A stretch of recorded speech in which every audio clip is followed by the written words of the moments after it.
नमस्कार, मी सौमित्री भट आणि आपण पाहत आहात काव्य रसरंजन। आज काव्य रसरंजनमध्ये आपलं सगळ्यांचं स्वागत करताना मला जास्त आनंद होतो आहे, कारण काव्य रसरंजन हे माझ्या चॅनलचं नाव आहे आणि आज त्याच शीर्षकाची कविता मी आपल्यासमोर सादर करणार आहे।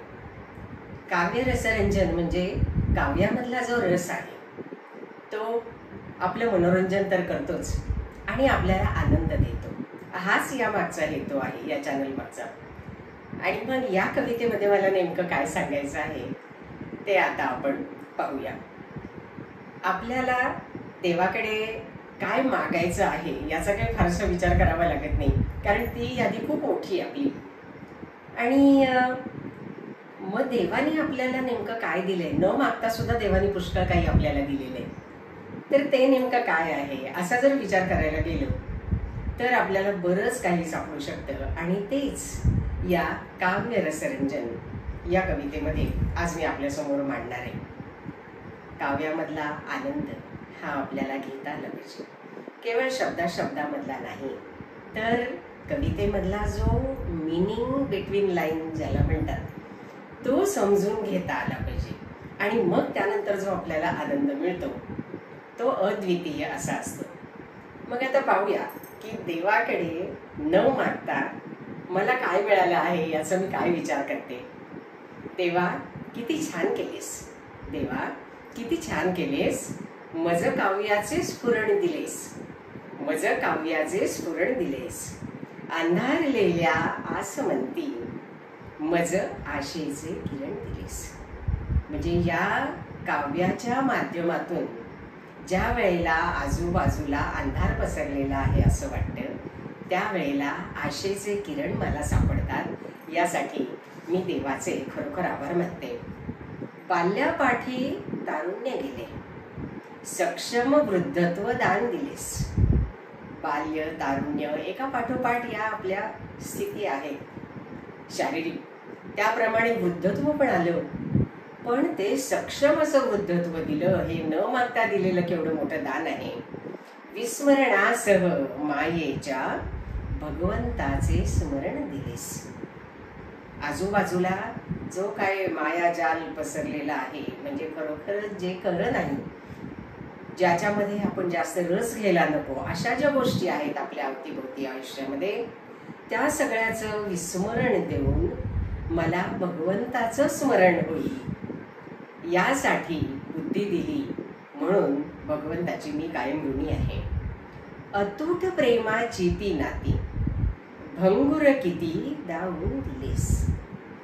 आपल्याला असं वाटत असतं की आपल्या आयुष्यामधली नाती ही अतूट आहेत, कधीच तुटणार नाहीत, मग ती कोणतीही असतील, नात्याची म्हणजे रक्ताची नाती असतील किंवा मैत्रीचं नातं आहे किंवा अशा प्रकारची जी नाती अनेक आहेत आपल्या मानवाची, तर ती जी आहे ती अतूट प्रेमाची नाती असं आपण समजत असतो। पण भंगुर किती दावून दिलेस, पण ती किती क्षणभंगुर आहे हे तू मला दिलेल्या अनुभवातनं तू मला दाखवून दिलंस। पुसून उष्ण अश्रू माझे कसे जगावे भान दिलेस।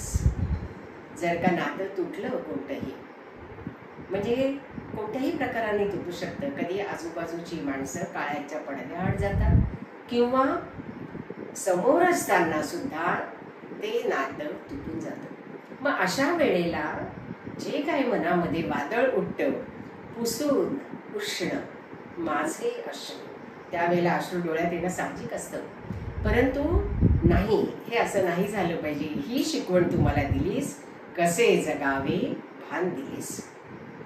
मी माझे सोडून कल्पना वैश्विकतेचे दान दिलेस।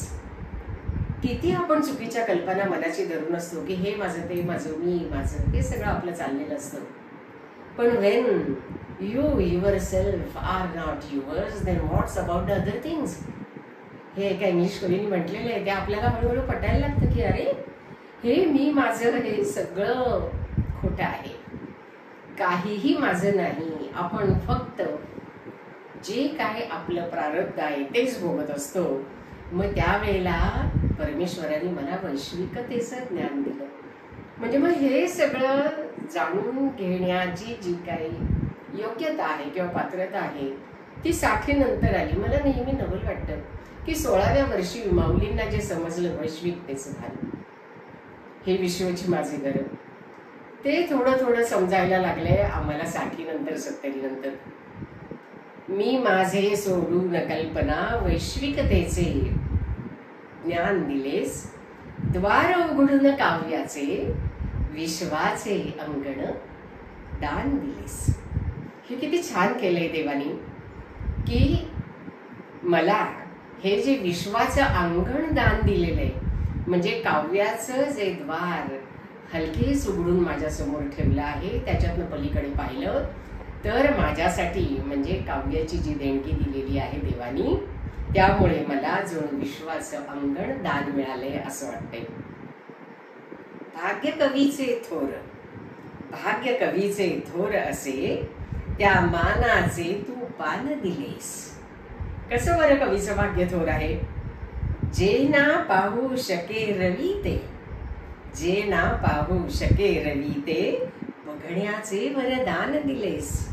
म्हणजे जिथे सूर्याचे किरण पोहोचू शकत नाहीत तिथे कवीची नजर जाऊ शकते, आणि ती तू मला थोडीफार दिलेली आहेस. यासाठी देवा किती ऋण मानावेत तुझे. तेच खरे आनंदी गाणे. काव्यामध्ये खरंच फार आनंद आहे. आणि मग काव्याचं गाणं झालं की तो बघायलाच नको. तेच खरे आनंदी गाणे, श्रवणासाठी कान दिलेस. म्हणजे गाणं ऐकायला कान लागतो, म्हणजे ते समजून घेण्याची सुद्धा आपल्यामध्ये थोडीशी काहीतरी पात्रता हवी असते, ती सुद्धा दिली आहे देवानी. सार्थक झाले जगण्याचे, तू काव्याचे रसपान दिलेस, तू काव्याचे रसपान दिलेस. काव्य रसरंजन जर आवडलं असेल तर लाईक आणि सबस्क्राईब करायला विसरू नका. नेहमीप्रमाणे खाली डिस्क्रिप्शन बॉक्समध्ये ही कविता दिलेली आहेच.